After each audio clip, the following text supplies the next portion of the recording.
wanted to leave society, as you know, to be a little witch in the woods.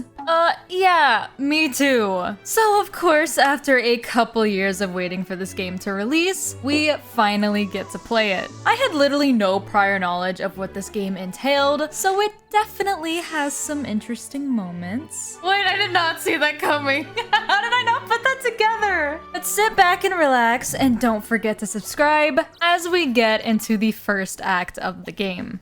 Starting the game gets me transported to not the woods, but a train, where I meet the main character, Ellie. She is an astoundingly good witch, even getting magna cum laude in her class, much to the surprise of her hat. Yeah, we have a talking hat named Virgil, and at the moment, we're on the train to get to Highlion to further our witch's studies. But Ellie is bored. So we go around the train talking to people like the bartender, this cute wolf named Roy, and this little otter. He was mean, but oh well. After some time though, the train stops, which Ellie is very happy about because she saw a cool looking tree out the window. So of course, while we're paused, we head outside, where our only in-game goal is to be back on the train by the morning, so we can make it on time to the witch's house in Highlion. Surely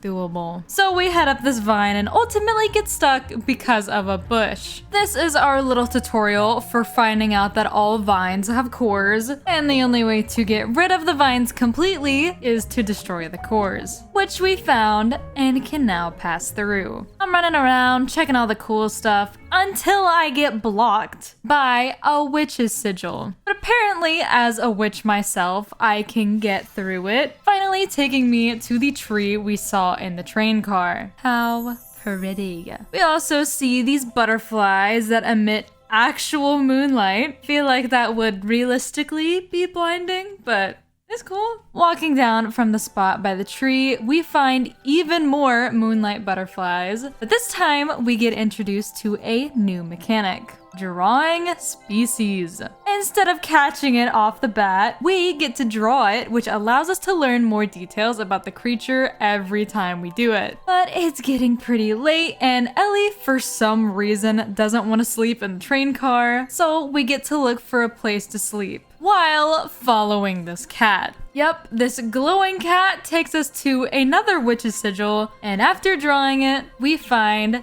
the witch's garden. Supposedly, a master witch is supposed to be here, but that does not seem to be the case. Everything is in rough shape, but we're still sleeping here, I guess. Before hitting the hay, the game tells us about the energy system that works like every game with an energy system. Doing just about anything uses it up, but eating food and sleeping refills it. Waking up in the morning, Ellie says these scary words of, "I can almost hear the sounds of the train," which is what you don't want to hear whenever you're trying not to miss a train. So we immediately take ourselves out of the witch's house and to the tracks, where we did not find a train, but a bird that is imitating the sound of a train whistle. Cool. Though the bartender of the train did leave us a note telling us about a village nearby. Clearly, Virgil is not a fan of us missing the train,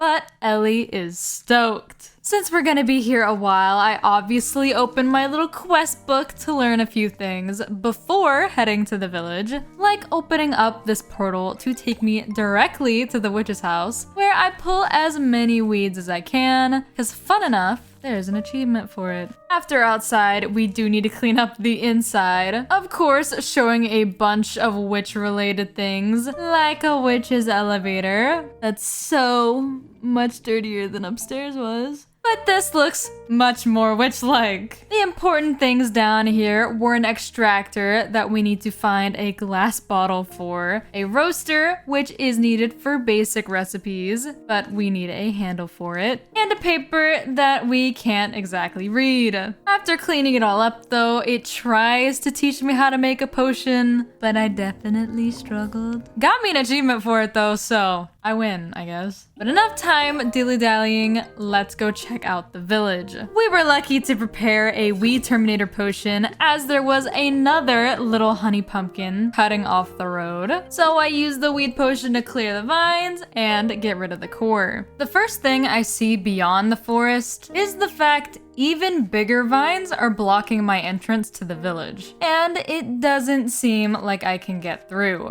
Luckily, I do see someone with a gigantic animal bird thing, but I tried talking to them and they just kept talking about nature, which I didn't think was crazy weird, but apparently Ellie did and thought she was under a curse. Yeah, I wouldn't have guessed that. Luckily for her though, we're a witch and there's a thing called a curse lifting candy. I have everything I need, so I quickly made her that candy, scoring a sick 13 out of 100, and use that to finally talk to Aurea. Look, I know she was cursed to only talk about nature, but that doesn't mean you gotta go so hard hating it. Oh my god. Calm down. She is a merchant though who likes to sell to the village, but sadly doesn't have what I need for the roaster, but can bring them for me at a different time. As thanks though, she gives me the recipe for a healing candy and a glass bottle that I can now use to fix up my extractor. Obviously, we know we can't get into town because of the vines, but we can look for answers on how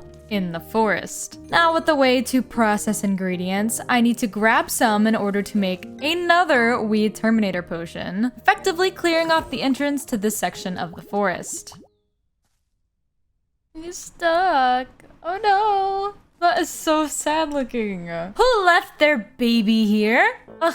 So cute. I needed to require him immediately. So we went to meet our new friend Rubrum, who also can't get into town, so we let him rest at our place. But he tries to be all speedy running back to the place and runs out of energy. What an idiot. Obviously he can't stay here, so we really gotta put in the work to get these vines gone. Starting first with this bomb potion that we found back where Rubrum was. It didn't do anything but dent the vines, but the dent was good enough to give us a piece of the plant. Talking with Aurea for help, she uses this weird mechanical moon thing to look at the vine, which ultimately poofs it, giving us a great idea. A moonlight potion. We have to do a little bit of questing, like getting rid of the butterflies with the potion to get the flowers for our oil, but we do run into a little issue. We need a phoenix feather, and the only one we have is on our train ticket. If we use this, we can no longer use the train. Surprisingly, a hard decision for me because, you know, I was supposed to be going to train with like a master witch, but not Ellie, as we got our feather and were able to make the oil, successfully gaining our entry into the village. A very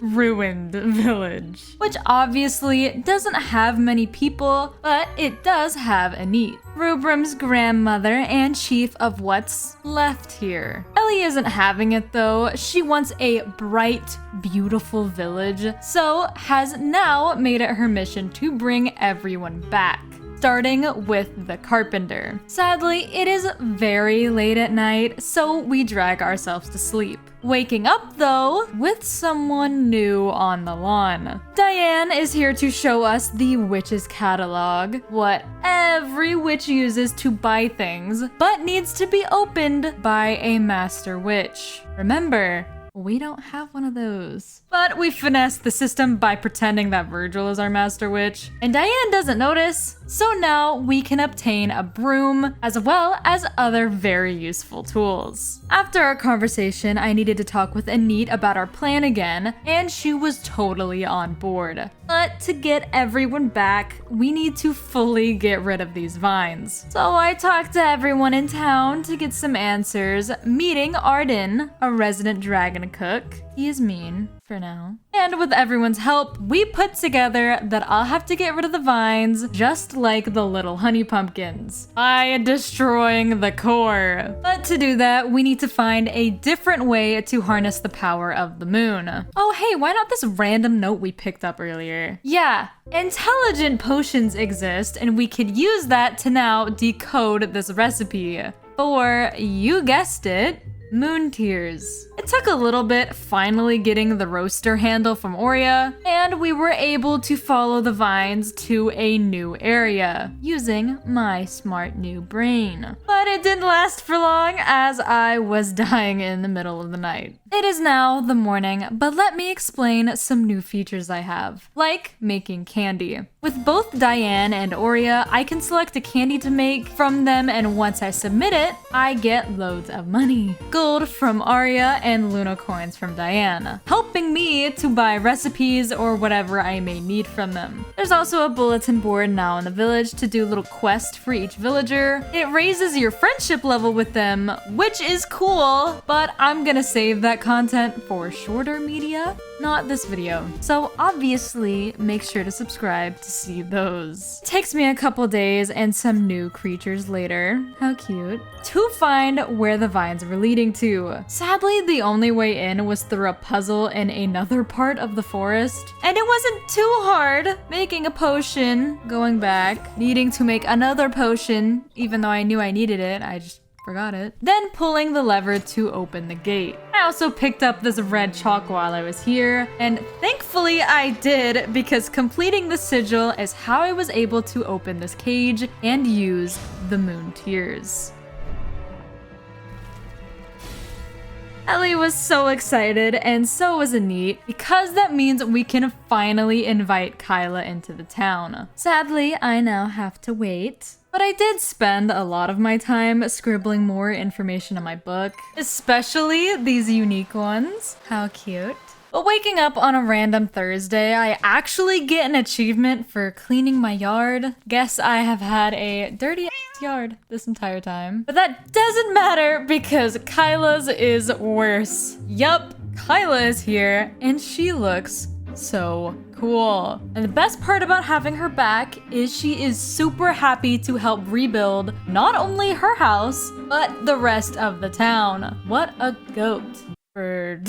Couple days later, she did in fact complete her house, with Rubrum coming to collect me at my own. And even though we celebrated and had a great time, Ellie was moving fast. She wanted another villager now. So we had to collect some info. Anit told us that the house south of Kyla's belonged to a florist named Roy. And to help out the process of coming back to the village, I needed to give Kyla as much materials as I could. Starting first with this stupid expensive blueprint. What the hell? Everything else though was like mud and branches. Neat stuff. And while she works on that, I not only have a weird dream I cannot remember, but an even weirder man shows up at my door, knowing my exact name. He's apparently from this witch human information exchange department, which is a crazy long name, but okay. I couldn't quite figure him out, but he did give me candy. So Virgil, on the other hand, hates his face. So we'll keep that in mind. I also get introduced to an entire cat plotline, focusing on someone who apparently travels here to try and befriend the cats. Look at these silly little drawings. And thankfully, when I find the corresponding cats, I can redraw the drawing. So yes, not only am I befriending cats, but also the villagers. Even with all this interesting commotion, I still can't get over this weird dream I keep having. So I decided to talk to Deanne, who tells me about a potion where when I drink it, I can recall everything I dreamt of. Thankfully, it wasn't too hard, so I whipped it up and went to bed. Yeah, so this actually terrified me for a bit, but at the end of the tunnel stood a glowing tree and a glowing cat. Speaking to the cat, we find out that they're a god and the one that made me miss the train in the beginning. What the hell? They go on about how they want me to save the village, and apparently I can say no, but I obviously don't, and the cat god lets me know the path above the village is now clear for me to use. in the future. Because once I woke up, it was time to meet a new villager. Wait, I did not see that coming. How did I not put that together? No way, the character with the same name as the dude on the train was the same person. Yeah, I'm really dumb. But he's so cute in this little apron. Last time, it seemed like Ellie was eager to keep bringing people back into town, but this time, it was Anit who wants me to get Kyla started on the fountain as soon as possible. With how quick I'd been giving her materials for things, I am kinda broke, so I actually had to invest in getting new tools. And in the midst of working for that, I get a little letter about fishing that I sadly don't have time for, but in the future, maybe. I do sadly have time for the weird man at my door again. Ugh. Because he told me that'll help in finding the previous witch of the house we're in. And he gave me candy. So hopefully we'll get more info on that soon. I finally got enough money to get myself some new tools, now collecting everything I needed for the fountain. But that wasn't all, as we wanted to create something for a celebration. Kyla really wants alcohol, but we'll settle for a firecracker potion instead. I usually get my recipes from Diane, but when I went to her, she tells me the only way to get the recipe is with permission of the administration, whom we are lying to about having a master witch. So whose name does Ellie put down on the sheet? Her mom's. Honestly, understandable. The ingredients for this potion were definitely going to be a challenge though. As I found out, you can totally pass out in this game. Yeah, mandrakes are gonna require a little more to get, but once everything was accounted for, we were able to make the potion. Only issue is it's still light out, so instead, let's go check out what the cat god was talking about. This place is destroyed, but clearly used to be a nice shrine for the cats. While we're here though, Anit shows up, talking about how she used to love this place. So of course, Ellie wants to put it back together again. And compared to all of the other places we had to restore, this did not take that long. The only real work I had to put in was helping Kyla collect some rocks and give her some sticky candy to fix the top floor. Yeah, I thought this was the finished product, but I was indeed wrong, as Anit came over to tell us about a broken waterway system actually under the temple, but we didn't have access to it. So she gave us a little guidance on how we could maybe get there by giving us a rock. Using it, we were actually able to find out a way inside, but now we gotta fix the place. Planet section was pretty easy, just placing everything based on colors, but this image, I don't know. Yeah, I was drinking a twinkle potion. I don't know if I would have gotten that. But completing this is what fixed the system again. Oh, it looks like a little cat face. I didn't take that in. How cute. And fixed it did, because wow, this place looks crazy now. Just is missing the roof, which Kyla will get to eventually. But with this finally fixed, I think it's time for us to celebrate our new town fountain.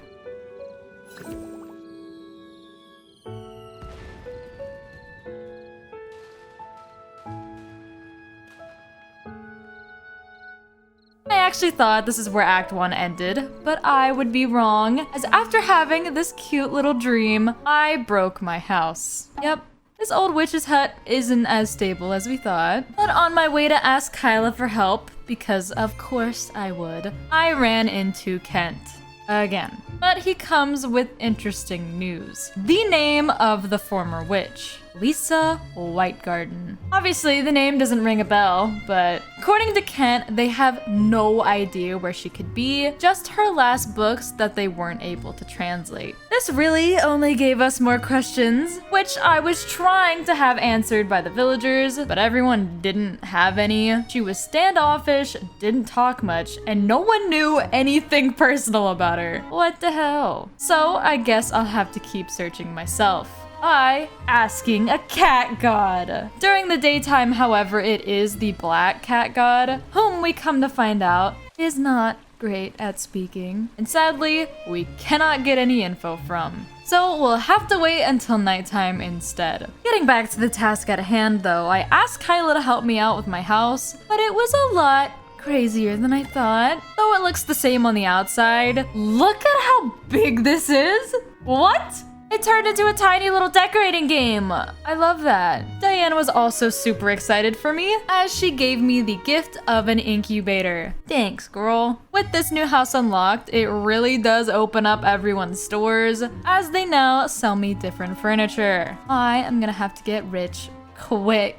This did indeed take all day though, which allowed us to head back to the temple, finally getting to talk to the white cat god. We asked her about Lisa and were told instantly that she is in Cloud Valley, a special forest in Wisteria. It's unable to be reached at the moment, but once we clear the path, we can head over. The last question we had was if Lisa was the one who started all of this mess. And the god just ignored us. But hopefully we'll get that answer in Act 2. This game was so fun and definitely had a lot of cool mechanics I didn't fully go into in this video. Besides the controls though, the controls in this game are so but I tried not to complain about it, only because I could go on about it for hours. I'm really excited to see where this goes, but of course, I'll only continue if that's something y'all want to see. So please make sure to hit the like and subscribe button. We're trying to hit 20K before the end of the year, so any help is appreciated. But see you in the next video.